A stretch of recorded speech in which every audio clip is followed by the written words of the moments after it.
Good evening, students. The question given here is the half-life of a first order reaction is 0.5 minute. Estimate the time required for 80% reactant to decompose. So first sentence or first statement given is half-life of a first order reaction. Half-life is nothing but the concentration or the time required for the initial concentration to reduce to its exactly half concentration. So for that the time required is 0.5 minutes.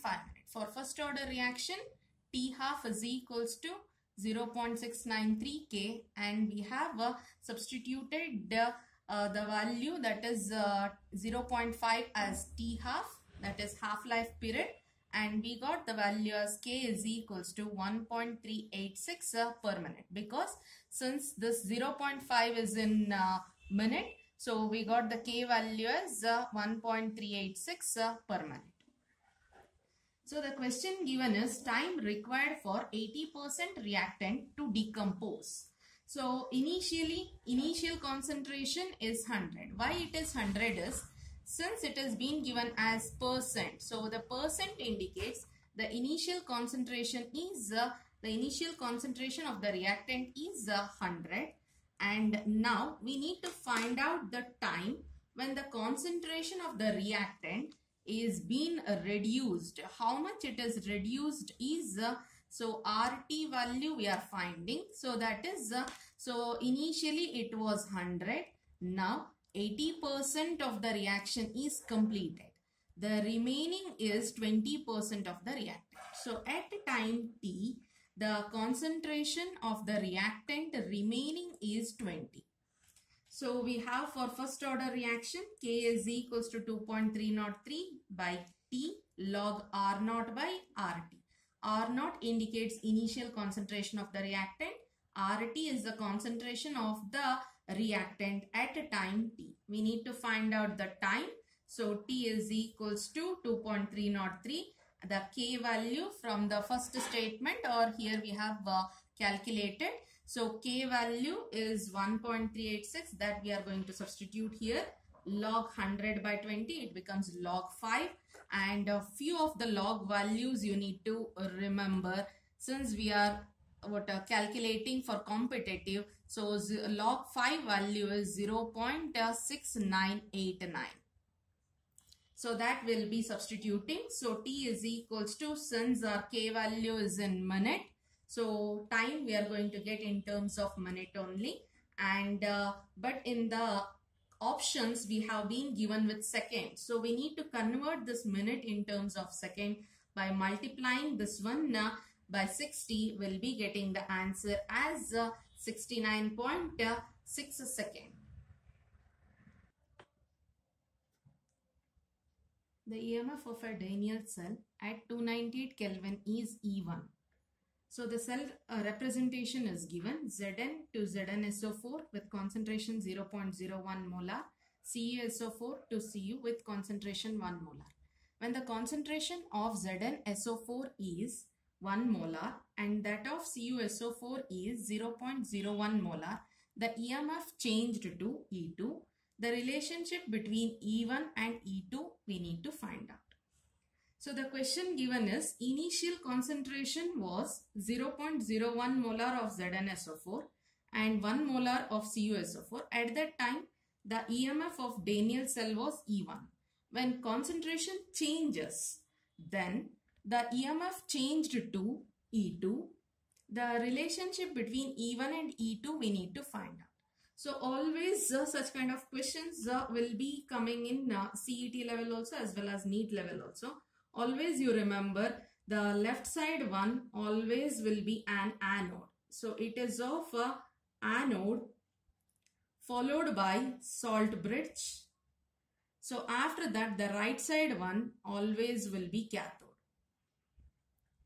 So anode always undergoes oxidation and cathode always undergoes reduction. So let us write the cell reaction for it. So if you are writing an cell reaction, so remember Zn is being converted as ZnSO4, and from the representation itself we can make out CaSO4 is being converted as Cu. So Zn in the reactant side being converted as ZnSO4, and CuSO4 is being converted as Cu. That is Zn. Oxidation number of Zn is 0, which is being changed to +2 in the product side, and CuSO4 in the +2 state, which is being converted as 0.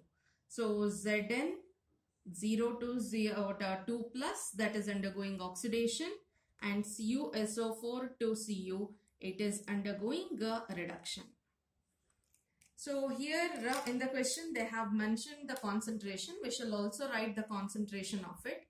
So when it comes to CuSO4, so initially it was 1 molar, and ZnSO4 concentration was 0.01 molar. At that time the EMF was given as E1, and in the second one the concentration of ZnSO4 is being converted as 1 molar, and CuSO4 is being converted as 0.01 molar. At that time the EMF is E2.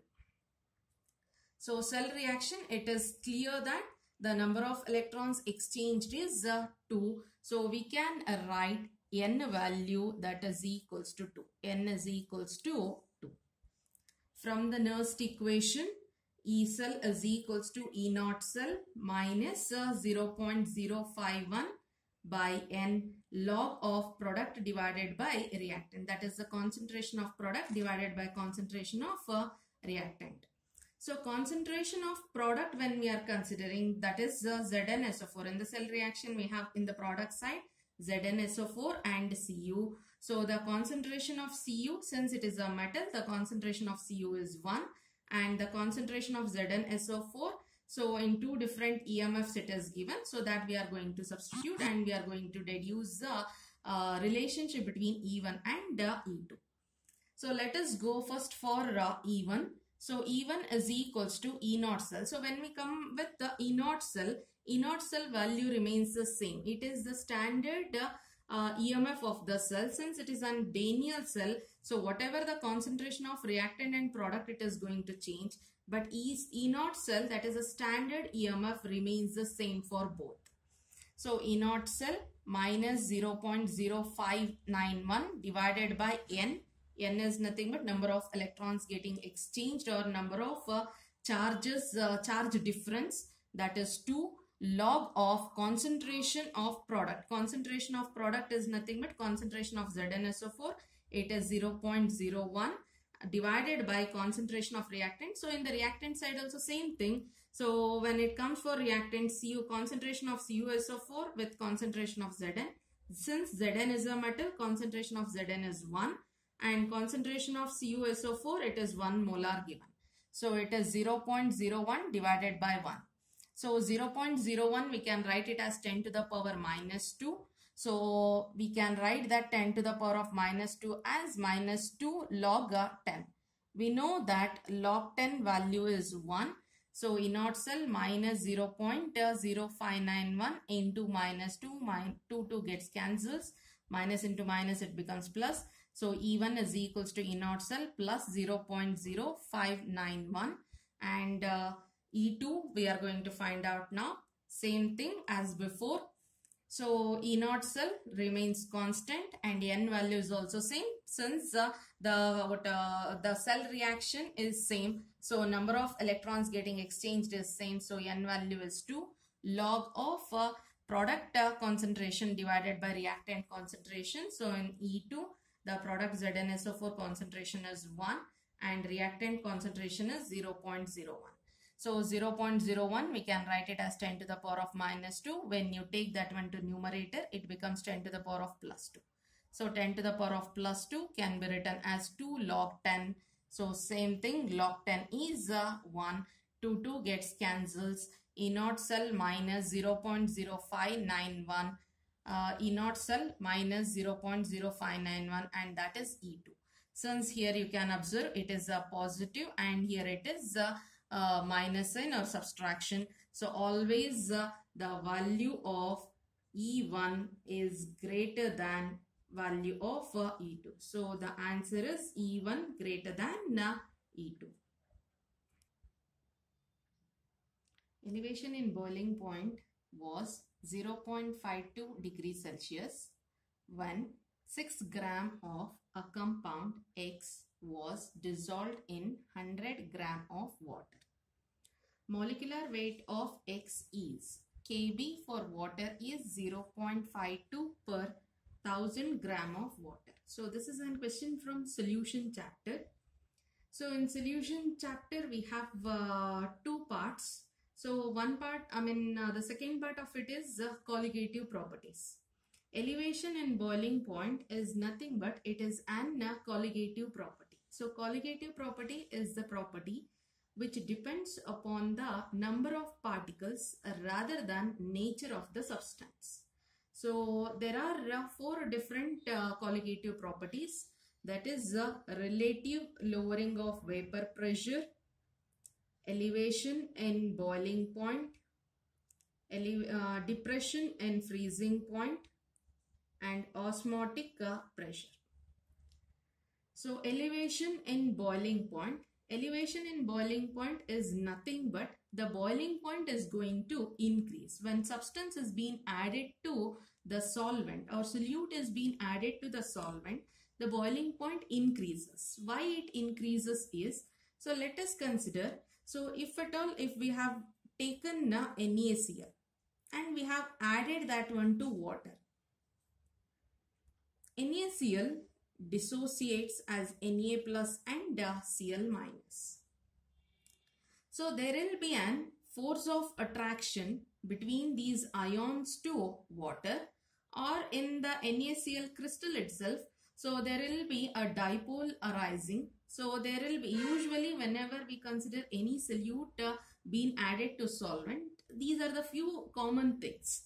That is dipole-dipole interaction may be there, or ion-dipole interaction may be there.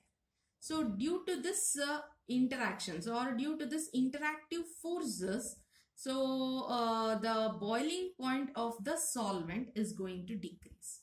So as much as the interaction increases, that much boiling point is going to increase, or this interaction of these forces doesn't let the water molecules easily escape. So that is nothing but easily boil. So because of which the boiling point is going to increase. So elevation in boiling point, that is in chemical terms we name that one as elevation in boiling point. So that elevation in boiling point, as early only I said, it is an colligative property. It is completely dependent on the number of particles rather than the nature. So delta TB, that is elevation in boiling point, is directly proportional to molality. Molality is nothing but number of moles of solute divided by the weight of a solvent. So number of moles we can write it. So molality we have written here as number of moles of solute divided by weight of solvent. Number of moles can be written as mass divided by molar mass. So mass of solute divided by molar mass of solute into mass of a solvent. So this formula either you can write in terms of weight of solute and solvent, or you can use that one as W2 by W1 also. That is also fine. So delta TB is equals to Kb, where Kb is a constant. So that is called as boiling point elevation constant. So Kb value is directly, it has been given, and it is dependent, or it has been given for solvent. So it has been given as 0.52, and elevation in boiling point has been given as 0.52 degrees Celsius. It is just the increase in the temperature. So you need not to change that one to, or you need not to convert that one to Kelvin. Directly as it is, you can take that value. So we are calculating the molar mass or molecular mass. So that has been taken this side. So 0.52 kb value is 0.52 into mass of a solute into 1000. This 1000 because mass of solvent is being given as 100 gram of water. This is the mass of solvent. So the mass of solvent is given in terms of gram. So we need to convert that one to kg. So for that it has been multiplied with 1000 here. And delta TB value, so delta TB or elevation in boiling point is 0.52 degrees Celsius. It comes here, so it gets cancels. So we'll be getting the molecular mass as 60. So the molecular mass of the compound is 60. We'll move on to the next question. The number of d electrons in Fe2 plus, atomic number of Fe is 26, is not equal to that of the. So options are given. So the d electrons in Fe2 plus, which is not equal to, we need to find it out. So if at all, if Fe2 plus is concerned, Fe2 plus if you are going to consider, so in that Fe2 plus, the electronic configuration, first for Fe will write it. So in case of Fe, the electronic configuration, that is atomic number 26. So we can write that one as argon. Electronic configuration of Fe I am writing argon with that 3d6 and 4s2. 18 plus 2 20, 20 plus 6 26. So Fe2 plus electronic configuration of Fe2 plus becomes argon. 2 plus means 2 electrons has to be removed, and those 2 electrons have been removed from 4s level. So the electronic configuration of Fe2 plus becomes argon 3d6. So the electrons or d electrons of Fe2 plus, how many d electrons of Fe2 plus are there? It is 6 electrons are present. 6 d electrons are present. So which is not equal, we need to find it out. So the d electrons in Fe, if you check the d electrons in Fe, how many d electrons in Fe are present? Are 6 electrons are present. So we'll move on to the next option. P electrons in Cl minus, where the atomic number of Cl is 17. So atomic number of Cl is given and it is 17, but the option given is Cl minus. That means that 1 electron is being added. 1 electron minus 1 indicates that 1 electron is extra. So we shall write the electronic configuration for Cl minus. It is 1s2, 2s2, 2p6, 3s2, 3p5 is the electronic configuration of Cl. Since it is Cl minus, we can write it as 1 electron extra and it is being added to the outermost shell. That is 3p6 it becomes. It is the electronic configuration of Cl minus. In this, they said that we need to count for p electrons. How many p electrons are there? 6 plus 6. Total how many p electrons? It is 12 p electrons are present. Here for Fe, it is 6 and it is equal to 6 here. So we'll move on to the next options also. So you can make out how to write the further electrons also, electronic configuration also. So when we move on to the option C, S electrons in Mg, we'll write the electronic configuration. Electronic configuration 1s2, 2s2, 2p6, 3s2. This is the electronic configuration of Mg. They said S electrons in Mg. S electrons, how many will count? 2, 4, 6. So how many electrons? 6 electrons. 6 S electrons are present. Likewise, if we move on to the next, p electrons in neon, and the atomic number of neon is 10. So electronic configuration will write. So it is 1s2, 2s2, 2p6. So how many p electrons are there? So 6 p electrons are present. So that means that the question was for Fe2 plus. Fe2 plus consists of 6 d electrons. Fe2 plus consists of 6 d electrons. So in the first option, it is d electrons of Fe, that is also 6. In the third option, 6 s electrons are present. In the fourth option, 6 p electrons are present.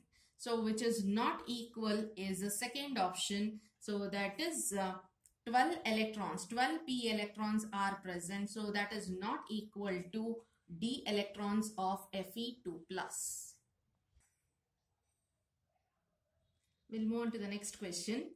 For the reaction A plus P giving rise to products, it is found that the order of the reaction in A and B are 1 and 2 respectively. When the concentration of A is halved and that of B is doubled, identify factor by which rate is going to increase. So from the initial concentration of A, from the initial concentration of A is becoming half. It has been reduced to half, and concentration of B is going to double. So at that time, the initial rate of reaction, how it is going to increase, or by how much factor it is going to increase, we need to find it out. So for the rate of reaction, we have a equation. Rate of a reaction is equals to K of the concentration, that is concentration of the reactant. Rate of reaction is directly proportional to the concentration of reactants. The concentration of the reactants or reactants are A and B. So that's why it is concentration of A and B. So in the question it is given the order of the reaction in A and B are 1 and 2. So for A it is 1 and for B it is 2. So the 2 power is being, the concentration of B is being raised with the power 2. So this is the rate equation, initial rate equation, and it is being considered as 1. Now, so later when the concentration of A is halved and that of B is doubled, so that one will take it as R dash. R dash is equals to K of, so the concentration of A is being reduced to its half and the concentration of B is being doubled. So it becomes 2B square, and it is the second equation. So first equation was initial concentration, and the second equation it is R dash, where the concentration of A is reduced to half and the concentration of B is doubled. Now we'll take 2 by 1, that is equation 2 by equation 1. R dash by R, K of the same thing. So whatever the equations we had written, we are going to substitute that one here. So it is square, so that's why it becomes 4, and it is 2, it is outside, we have taken concentration of A and concentration of B square it is. So which gets cancels with one another, 2, 2, so it becomes K and K also getting cancelled. So R dash by R is equals to 2. So that is, we can write it R dash is equals to 2R. So the rate of the equation, so we can write 2R. So the rate of the equation is going to increase by 2 times. Initially it was R, and now with the change in the concentration of the reactants, the rate of the reaction is going to increase by 2 times. So that is option A. So for this question, option A is the correct answer. Good evening, students. We'll move on to the next question. It is of electrochemistry. One of the very important chapter in competitive. So a galvanic cell with electrode potential of A is equals to plus 2.23 volt and B is equals to minus 1.43 volt. The value of E0 cell is. The question looks very simple and very simple formula also. So the formula is E cell is equals to E0 cathode minus E0 anode. So either you can write in terms of cathode or reduction minus E naught of oxidation, or E naught right minus E naught left, either the one. But whichever you are going to write also, either cathode right or reduction, anode left, oxidation. So in this first we need to decide which one is cathode and which one is anode. So always remember, whenever they have given any electrode potential value, so whichever the value it is less, so the less value will be always of oxidation or it is of anodes, and higher value always it is of cathode or reduction. Among these two, so it is plus 2.23 and it is minus 1.43. Minus 1.43 is less than this one. So this becomes our anode value and this becomes our cathode value. Suppose if at all, if both the values are given in terms of negative only, then you should choose the lesser the negative value in that, and that becomes the anodic value. So we shall solve this one. So the negative value is of anode, that is 1.43, and this is of cathode, so 2.23. So the value becomes 3.66 volt. 3.66 volt. So remember, lesser value will be always for anode or oxidation, and higher value is always for cathode or reduction. So very simple problem, but you should make the decision of anode and cathode properly, then only you'll get the correct answer. So next question, 2.5 Faraday, it is also of electrochemistry only. 2.5 Faraday of electricity is passed through a CuSO4 solution. The number of gram equivalent of copper deposited on anode is. So remember, it is number of gram equivalent, it is not equivalent weight. There is a difference between number of gram equivalent or number of gram equivalent and equivalent weight. So from the Faraday, so it is of Faraday's laws, we'll discuss that one also later.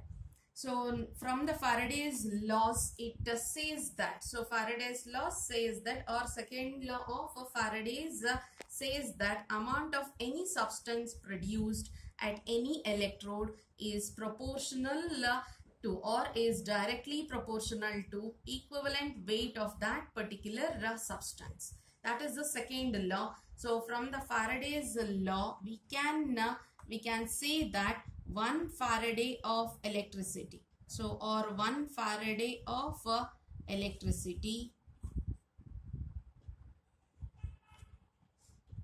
is equals to 1 gram equivalent. So that is nothing but, so 1 gram equivalent weight of any substance, if it has to be deposited, so that requires 1 Faraday of electricity, or 1 Faraday you can also write it as 96,500 coulomb. 96,500 coulomb of electricity can deposit 1 gram equivalent weight of any substance. So here they mentioned 2.5 Faraday. So for 1 Faraday it is 1 gram equivalent. So for 2.5 Faraday, how much? Cross multiplication. So it gives rise to, so 2.5 gram equivalent weight. So the answer for this question is 2.5 gram equivalent weight of a substance. So 2.5 gram equivalent weight of copper is going to deposit at the anode. So 2.5 gram is the answer. In continuation with this question, so the very important few concepts I want to discuss. So that is Faraday's laws, and it is very important that, so in competitive the questions will be based upon Faraday's laws. So Faraday's first law says that,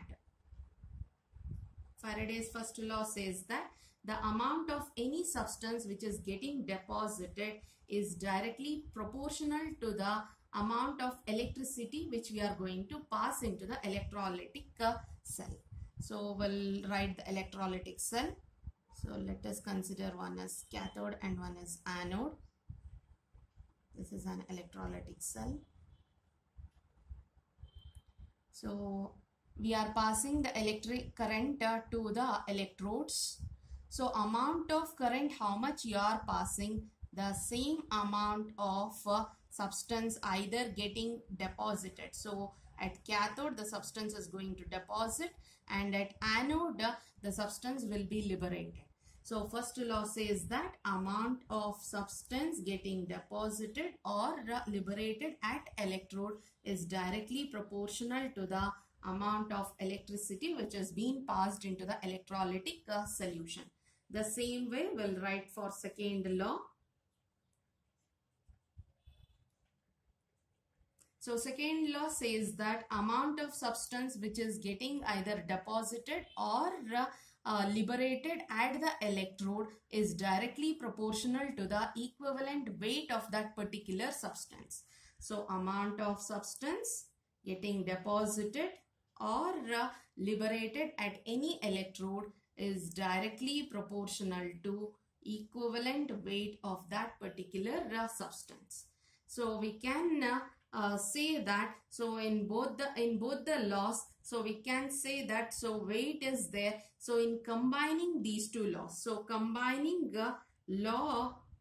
first law and second law, we can write one more equation. So that one more equation we can write it as, so that is so we can write on combining law 1 and law 2, we can write equivalent weight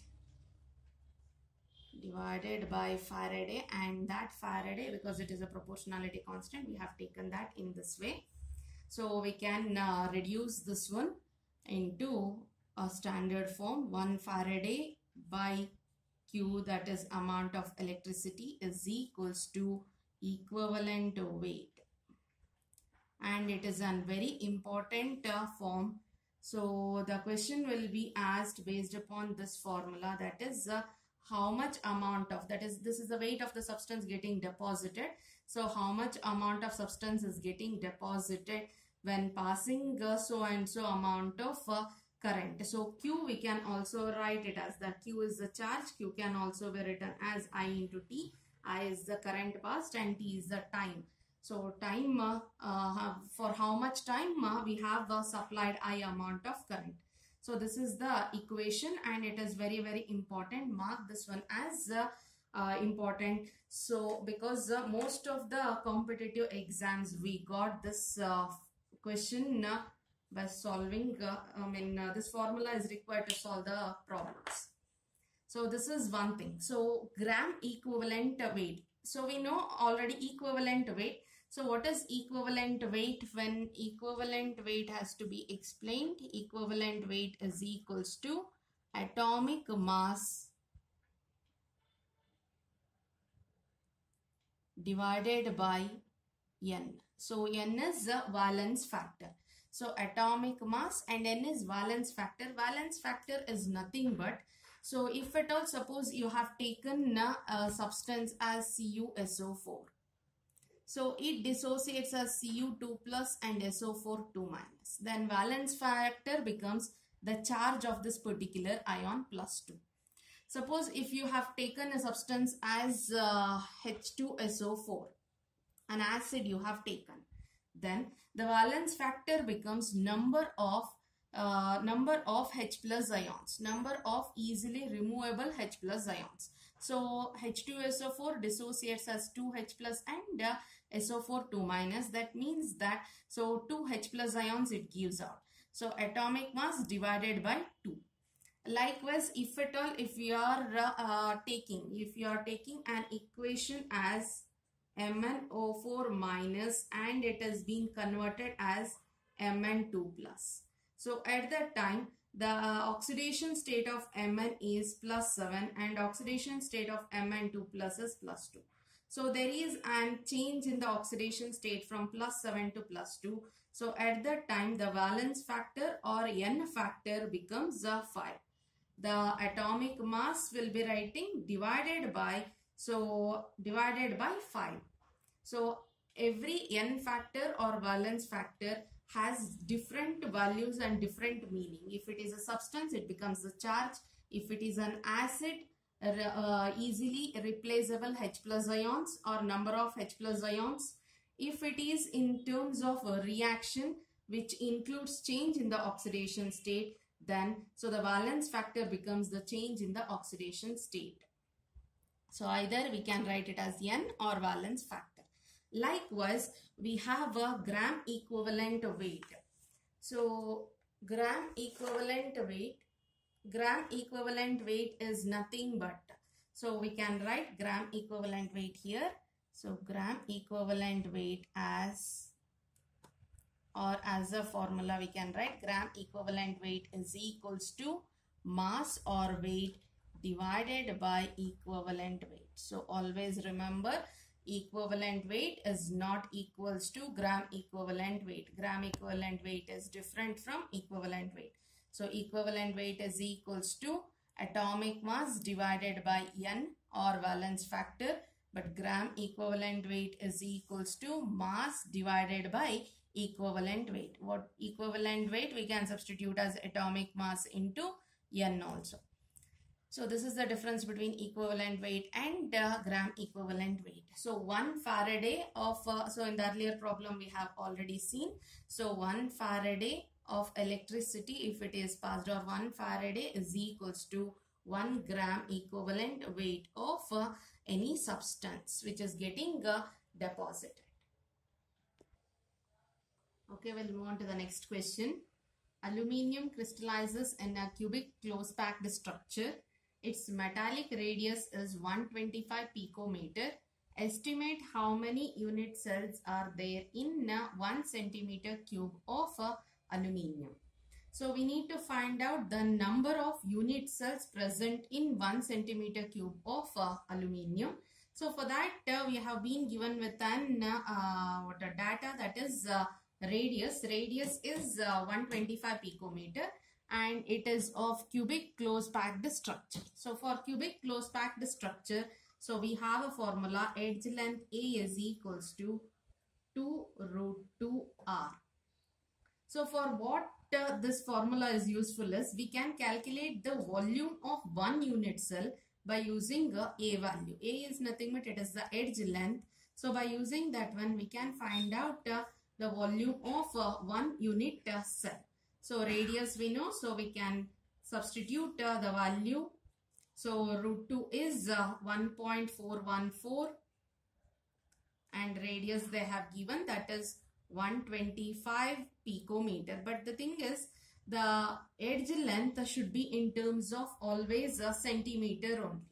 Or if at all, if you are writing here picometer, then for the next step, you have to change that one to centimeter.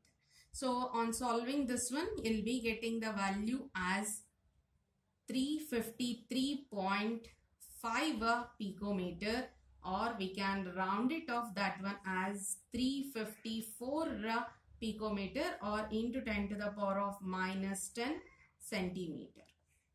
So now we'll write down the formula, the formula, the volume of one unit cell, volume of one unit cell is equals to volume of one unit cell is equals to A cube.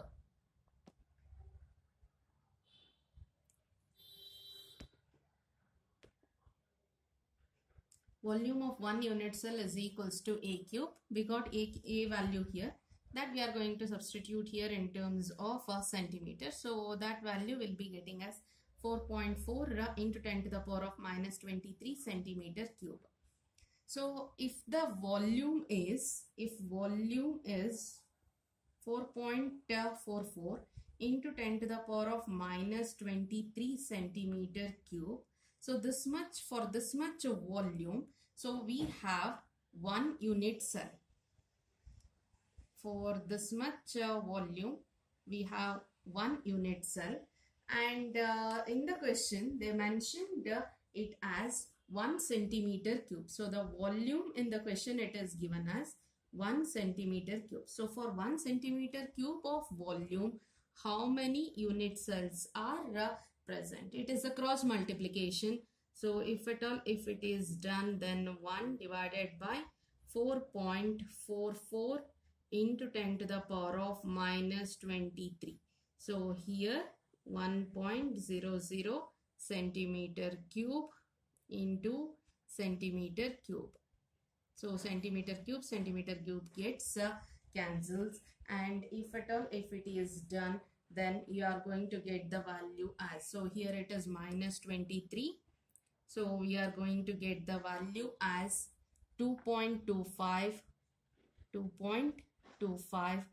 into 10 to the power of 22 plus 22 because it is in the numerator. So the value we are going to get it as 2.25 into 10 to the power of 22 unit cells. So it is one of the very important type of question which is being asked in CET, that is how many unit cells are there in a particular so and so volume of the crystal. So first R value will be given, that is radius will be given. So from the radius we are going to calculate edge length. So by using edge length we'll be calculating the volume of 1 unit cell. So for a particular volume, it consists of 1 unit cell, or 1 unit cell occupies so much volume. So for 1 centimeter cube, or for the given volume, how many unit cells are present? So that will be the question. Next question. For the reaction 2N2O5 decomposes to 4NO2 plus O2, if concentration of NO2 in 100 seconds is increased by 5.2 into 10 to the power of minus 3 meter, then rate of reaction will be. So if at all any reaction is given, and if it is asked us to calculate for rate of reaction, then so we can write the equation as rate is equals to minus, for the reactant we are writing the coefficient, we are going to write it as 1 by 2 concentration, or change in the concentration of N2O5 divided by dt, that is equals to, either we have written in terms of reactant. For products also we can write that product, we can write it as 1 by 4 change in the concentration of NO2 by change in time, that is equals to, we don't have any coefficient here, so that's why it is 1. So change in the concentration of O2 divided by change in the time. So here you can observe, wherever we have coefficients, we have written that one as 1 by 4, and here we have written that one as 1 by 2. And for the reactant we have written negative sign, and for the products we have written positive sign. Negative sign because the concentration of the reactant, as the time passes, the concentration of the reactant is going to decrease, and as the time passes, the concentration of the product is going to increase. So increase indicates the positive sign and decrease indicates the negative sign. So here we need to solve for NO2, which is a product. So that's why it is positive. So 1 by 4 d of NO2 divided by dt. dt is change in time. So d of or differentiation of NO2 is nothing but change in the concentration of NO2. So the value change in the concentration, the change or increased the value is 5.2 into 10 to the power of minus 3 meter divided by 1 by 4, which is the coefficient from the formula. So it is 4 into change in time. Initially it was 0, and at this concentration the time is 100 seconds that we have substituted. So we can solve 4 1s are 4 1s are. So it is 4 3s are 12. It becomes 1.3. So 10 to the power of 2 it becomes. If you take that one to numerator, it becomes 10 to the power of minus 5 meter per second. Next question, which will show maximum depression in freezing point when concentration is 0.1 molar. So the substances they have given and the concentration is 0.1 molar. It is there. That is nothing but all are showing the same concentration. So maximum depression in freezing point, that is depression in freezing point, it is nothing but it is an colligative property.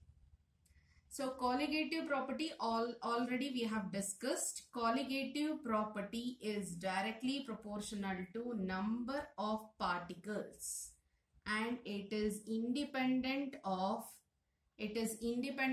nature or amount of substance what we are going to take. So it is completely based on number of particles. So if at all, if depression in freezing point, if it is considered, depression in freezing point, if at all, if we are going to consider, then it is directly proportional to, so or we can write, we have a formula, delta TF is equals to I KF into M. That is molality is concentration, KF is constant and I is nothing but Van 't Hoff factor. So if at all, if we can write, since in the question it is given the concentration is same, all it is of 0.1 molar only it is given. So it is delta TF is directly proportional to I. That is nothing but KF is also, KF is nothing but it is an proportionality constant. It is constant. So delta TF, or we can say that depression in freezing point is directly proportional to Van 't Hoff factor I.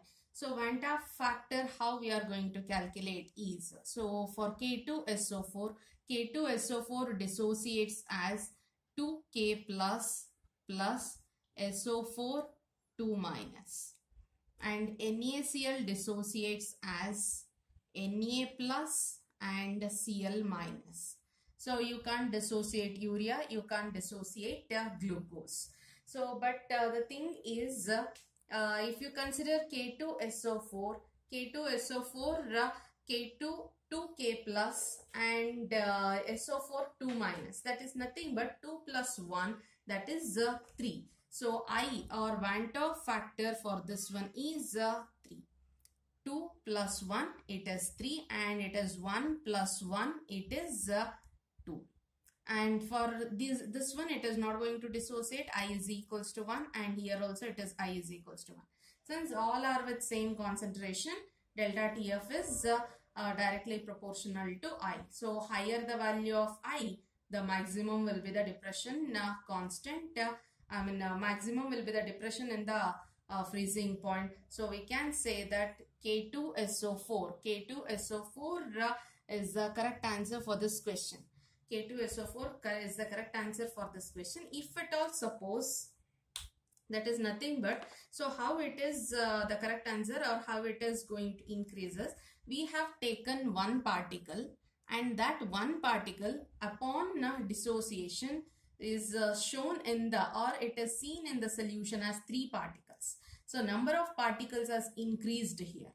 So number of particle increased, so colligative property also will be increasing or also will be maximum. Likewise, so if at all, if you are going to consider, this is of another question, if at all, if you are going to consider benzoic acid, if you are considering benzoic acid, so benzoic acid is, we can write that one as C6H5 C double bond O OH. So here it is slight negative and here it is slight positive. We know because oxygen is more electronegative in nature, because of which so it gets slight negative charge, and on carbon there is an slight positive charge. Or we can show this one to this side. OH here will write C double bond O and it is slight negative. So one more molecule, so we'll write it, one more molecule of benzoic acid OH, it is C6H5. Here it is slight positive and here it is slight negative.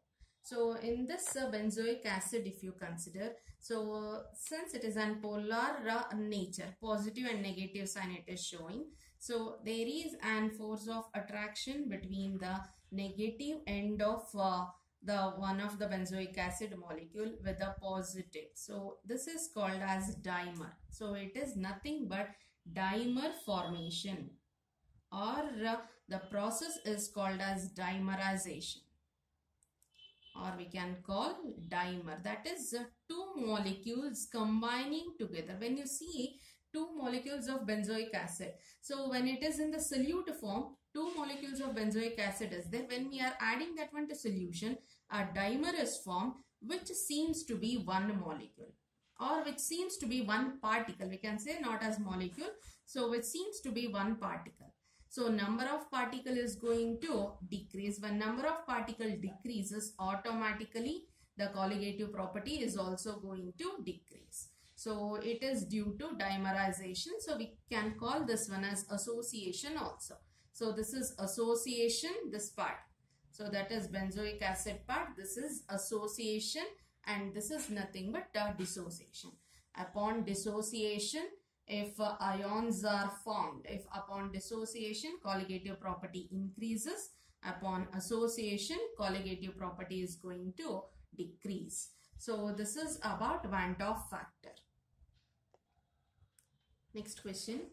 What are the molarity and molality of sulfuric acid solution of density 1.198 gram per centimeter cube containing 27% by mass of sulfuric acid? Molar mass is given.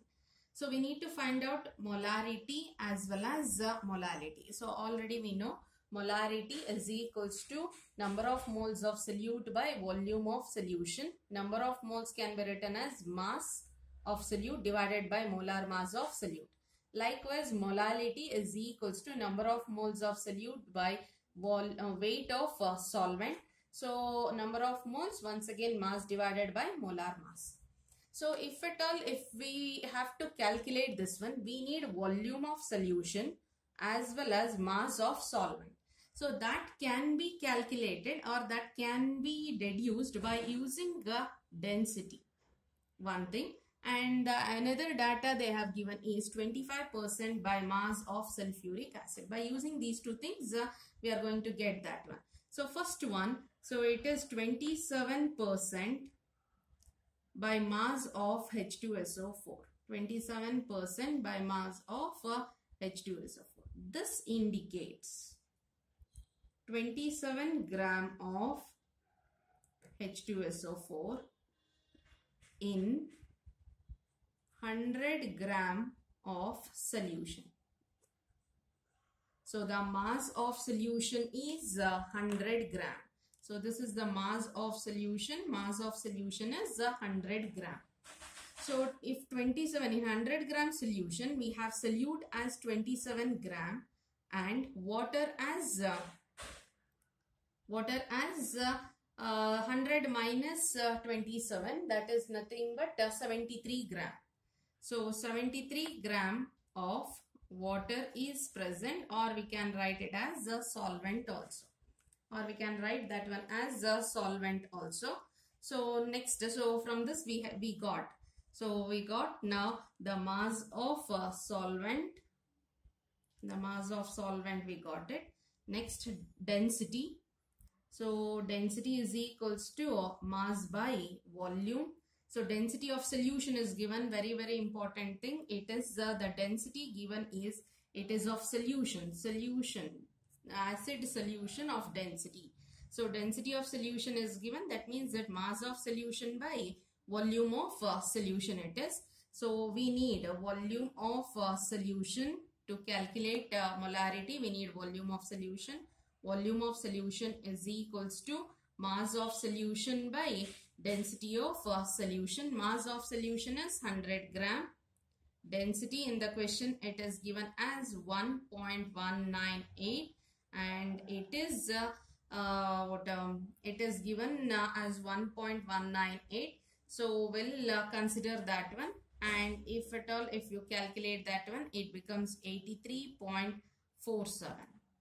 and the unit we need to check. So it is 100 gram, it is 1.18 gram per centimeter cube. Gram gets cancels, per centimeter cube. If you take that one, it becomes a centimeter here again. So centimeter cube can be written as ml. It can be written as ml. So volume of solution, mass of solvent we got, then volume of solution also we got. We are going to substitute that one. Here in this formula we got volume of solution for ml and mass of solvent is also as gram. So that's why in both the formulas while doing calculation it has been multiplied with 1000. So here also 1000 and here also 1000. If you substitute the weight, it is already given. So weight of the solute is nothing but 27 gram of H2SO4. So substitute the values, you will be getting the answer as 3.30 molar and molality as 3.77 molar. So these are the two answers. 1 mole of the complex compound cobalt complex gives 3 moles of ions on dissolution in water. 1 mole of the same complex reacts with 2 moles of AgNO3 solution to yield 2 moles of AgCl. The structure of the complexes. So since whenever by looking at the complex, we can make out that the complex is an octahedral complex. So octahedral complex, that means that so there will be 6 ligating atoms or 6 ligands should be there. So first one, if you check 4 plus 1, it is 5. So it cannot be the compound. Next, in the second second statement we'll see first. So 1 mole of the same complex reacts with 2 moles of AgNO3 to yield 2 moles of AgCl. That means that, so if you consider AgNO3, it dissociates as Ag plus and NO3 minus. If it is 2 moles, then it gives out 2 Ag plus and 2 NO3 minus. So 2 Ag plus combines with the complex.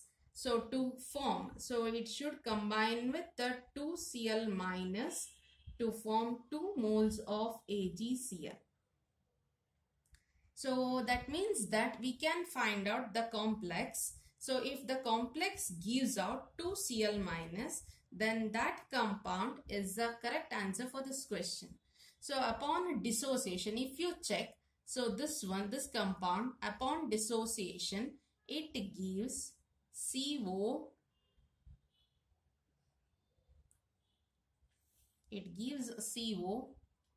NH3 4 times, Cl2 plus Cl minus. It gives 1 Cl minus. The same way, if you check here, it is 3 plus 3, 6, but no Cl. So we know that complex, whenever we have a complex, so within the square bracket, whatever is there, it forms one species, and the outside one, whatever is there, it forms another species. So in this, if you check, so we don't have any ions here. So that's why if it dissociates also, CO, NH3 thrice, Cl3 will be one part and it is of another part. So if you consider this one, this undergoes the decomposition and forms CO cobalt, NH3 5 times, Cl, and it is 2 plus 2 Cl minus. So this is going to give out 2 Cl minus. This 2 Cl minus combines with the 2 moles of AgNO3 and it is being converted as 2 AgCl. So if the first sentence is considered, 1 mole of the complex compound gives 3 moles of ions. 3 moles of ions, we can see 3 moles. When this complex is dissolved in water, it undergoes dissociation to give this is 1 ion and this is 2 ion. 1 plus 2, 3 ions it is going to give out.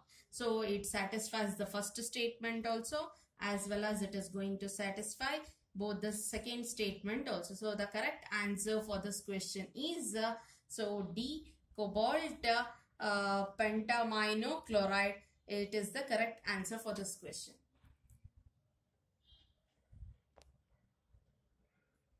In our next video, we shall also discuss about the calculation. So the trick to solve cube root. So in our solid state, it is a very important question, that is solving for edge length.